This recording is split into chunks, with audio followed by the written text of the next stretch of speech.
Quincy News, Erin, Go Braugh 2025. Will Go Quincy, Mayor Thomas Koch. While QuincyQuarry News can only properly note that Quincy Mayor Thomas Koch is no longer one to imbibe, his ties to past local St. Patrick's Day revelries have resulted in his experiencing multiple changes in venue, as well as suffer the quarry publishing amusing anecdotes of events. For example, the end of the long ongoing, low groaning holdings of Quincy's laughable attempt to ape Boston's St. Patrick's Day roast at the event's longtime venue at the local go-to-social organization of sort for such things after a particularly less than responsible set of events.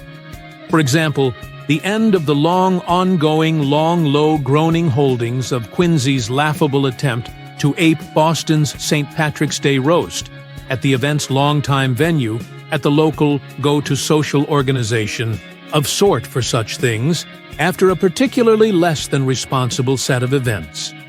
Similarly, handsy misbehavior by a senior city official and thus a Coke machine capo a couple of years surely made at least this city official persona non grata at a local venue on the local amateur night of the year. In any event, this rookie-grade mistake at an arguably Irish-named establishment in Marina Bay, invariably busy on St. Patrick's Day, was what it was.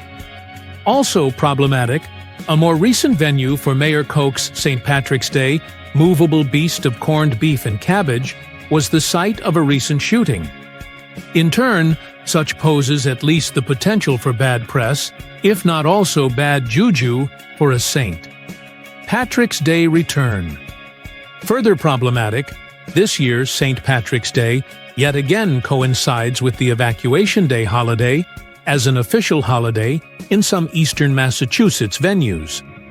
As such, celebrating St. Patrick on a Monday would likely undermine attendees' so-called work performance for as much as the whole week at their all-too-typical sinecures dining at the public trough.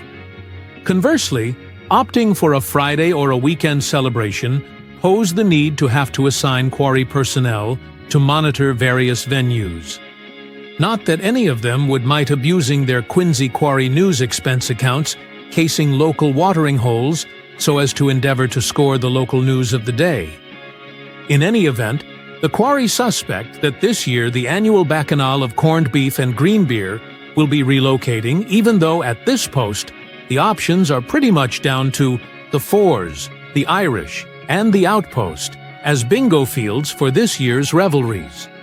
In turn, while going out on a limb, the quarry's city editor is going with the Irish as the likely venue this year.